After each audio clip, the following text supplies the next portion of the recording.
Welcome to my recap of The Faculty, a horror comedy about students who find out their teachers are aliens. Enjoy. One day at Harrington High, some of the faculty begin to act strange. After a faculty meeting, Coach Willis menacingly approaches Principal Drake, and she runs to Mrs. Olson for help, but finds her acting just as strange as the coach. Then, Olson and Willis attack the principal. The next day, the students arrive. There's Zeke, the underachiever, more focused on selling homemade drugs than academics. Casey, the perpetually bullied outcast and photographer for the school newspaper. Stokely, the goth.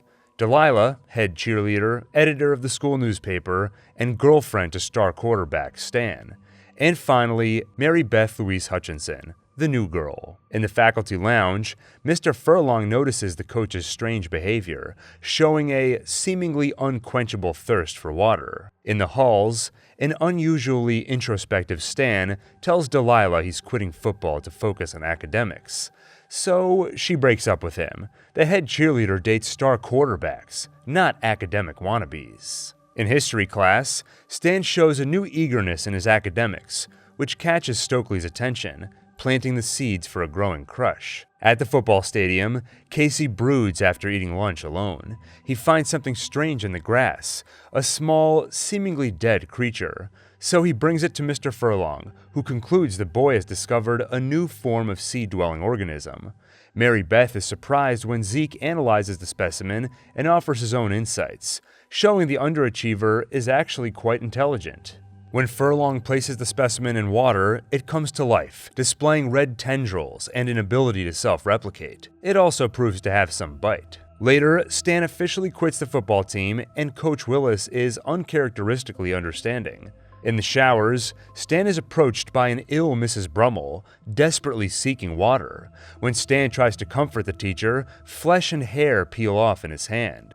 Later, Mrs. Olson writes off Brummer's behavior as disorientation caused by recent cancer treatment. In the parking lot, Miss Burke chides Zeke for selling pornographic tapes to the other students. He responds by observing she seems a little tense and offers her some of his other goods, like his chocolate-flavored laxatives. Looking for their next story for the school paper, Delilah and Casey sneak into the faculty lounge. When she acts her usual self, Casey tells her that she can actually be pretty cool when she wants to be. "You hitting on me, Casey?" Delilah asks. He denies it, and she smiles. When Coach Willis and Mrs. Olson walk into the lounge, the students hide in the closet. They watch the teachers enjoy more water and overhear Willis say that Brummel didn't make it. Her body was too old and couldn't handle it. Olson adds that almost the entire faculty has been commuted. In the closet, Casey sniffs the cheerleader. Then they watch Nurse Harper enter the lounge, and they watch Coach Willis spit one of the small organisms into her ear. They jump in shock, causing Brummel's deformed corpse to fall from its hiding spot behind them. When Willis opens the closet, the students knock him over and run off. Later, Casey returns with his parents and the police. They're greeted by Principal Drake, now acting just as odd as Willis and Olson, and she reveals no body in the closet, just a CPR dummy. Before the cops leave, the principal brings them into her office, and they walk out of it, clearly altered by the encounter. The next day, Casey bumps into Delilah. They meet in the bathroom to discuss what the hell is going on with the faculty. Meanwhile, the teachers stand dazed in the lounge while staying very hydrated. Before classes start, Mary Beth notices Stokely's crush and pushes her into Stan to get them talking. Stokely asks him why he quit football, and he explains how he's sick of having everything handed to him just because he's the team captain. He's sick of teachers changing D's to A's. He wants to earn his grades and success through merit from now on. And he wants to be himself, something she can relate to. Their bonding is interrupted by Mr. Tate. He demands the class's attention and gives them an assignment: write down the name of every living member of their families. In the hallway, Mary Beth approaches Zeke to formally introduce herself. Later, Stokely and Stan notice students lined up in the hallway, being led into the nurse's office one by one. Inside, Stokely spies on Nurse Harper administering an ear exam. Outside, Zeke and Mary Beth continue getting to know each other, but notice some of the students acting almost catatonic. and others showing an extreme need for hydration. Then Zeke bumps into Miss Burke, though she suddenly has a new attitude and no patience for Zeke's rebellious nature. She insults the boy, calling him a drug-induced excuse for a human being, and demands he stop peddling his wonder dust. In the library, Casey and Stokely discuss all the strange things they've noticed. She jokes that it's like everyone's turned into pod people, taken over by aliens like Invasion of the Body Snatchers. Casey insists that it's no joke. Aliens are here, and they're taking over the school. Stokely is skeptical but plays along, and suggests that maybe people are being controlled by parasites. They meet with Delilah and Stan in a classroom, where Casey posits that the new species he found, which is now missing, was an alien parasite. Meanwhile, in the other room, Zeke and Mary Beth make out. When they overhear all the alien talk, they join in, though Zeke is skeptical and just makes fun of Casey's crazy theory. Then Furlong finds them. Zeke informs him that Casey thinks he's an alien, and the teacher responds violently. But Zeke arms himself with the arm of a paper cutter and removes the teacher's fingers, then stabs him in the eye with some of his wonder dust. Red tendrils snake out of the open wounds in place of the teacher's fingers, and the severed appendages crawl across the floor. But Zeke's homemade drug adversely affects the teacher, and Furlong soon collapses dead in a white puddle on the floor. Casey grabs the parasite, which no longer resides inside his teacher, and they quietly sneak out of the school, now teeming with pod people in the guise of teachers and students. They pile into Zeke's car and drive off. Back at the house, they meet in his garage, which doubles as a drug lab.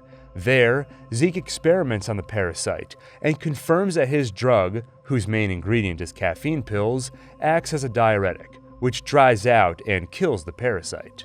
Stokely theorizes that the parasites are all connected. Maybe if they kill the queen, they'll all die and everyone will go back to normal. Then Stan realizes something. They don't know who's still human. In fact, one of them could be an alien. The group gets paranoid, quickly accusing each other of odd behavior, like suddenly quitting the football team. Zeke suggests they each take a hit of the drug. If one of them is infected, that would flush them out. And the plan works, revealing the alien among them as Delilah. Casey grabs Zeke's gun but hesitates, giving Delilah a chance to destroy most of Zeke's supply and escape. Then the students grab what little of the drug remains and head off to kill the queen. It's Friday night, so they go to the one place they know she and everyone else will be, the high school football game.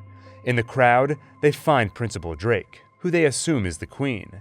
Then the students reconvene in the gym, where Drake finds them.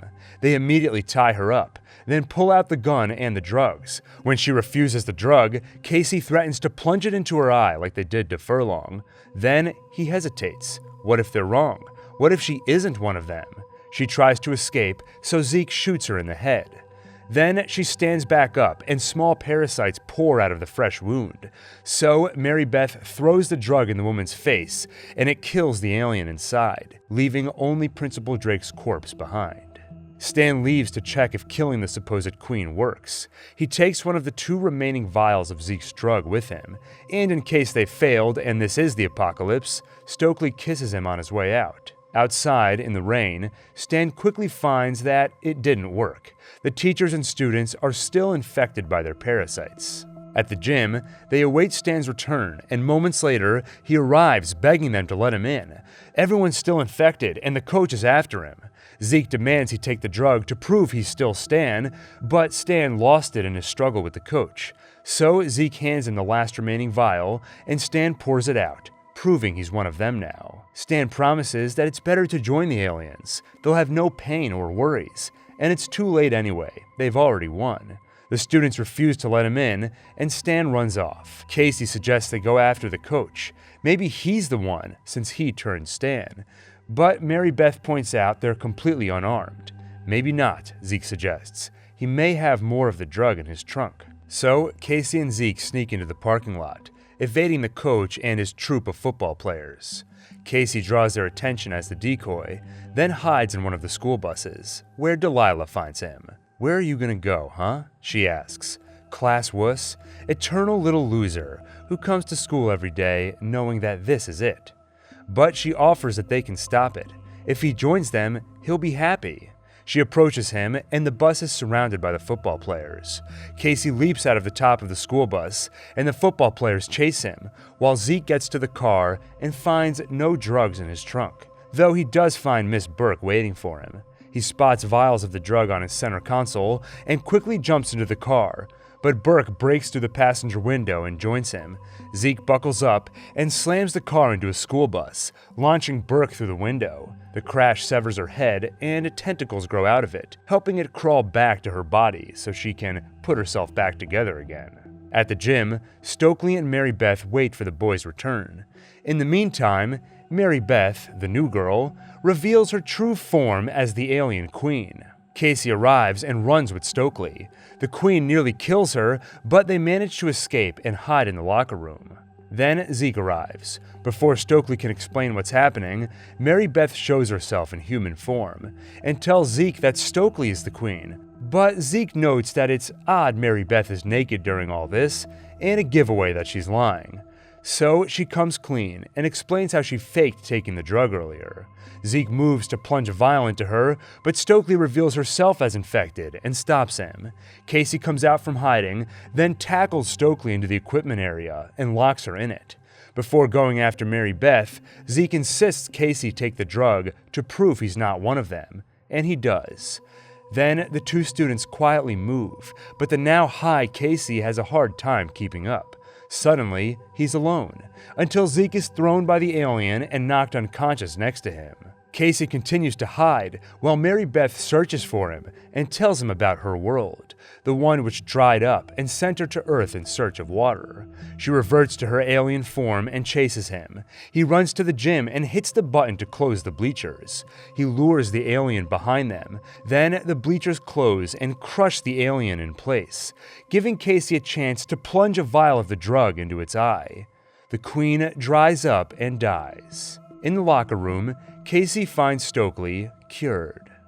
1 month later, things are back to normal, with a few changes. Perpetual underachiever Zeke joins the football team, while at the sidelines, Stokely kisses the ex-quarterback, Stan.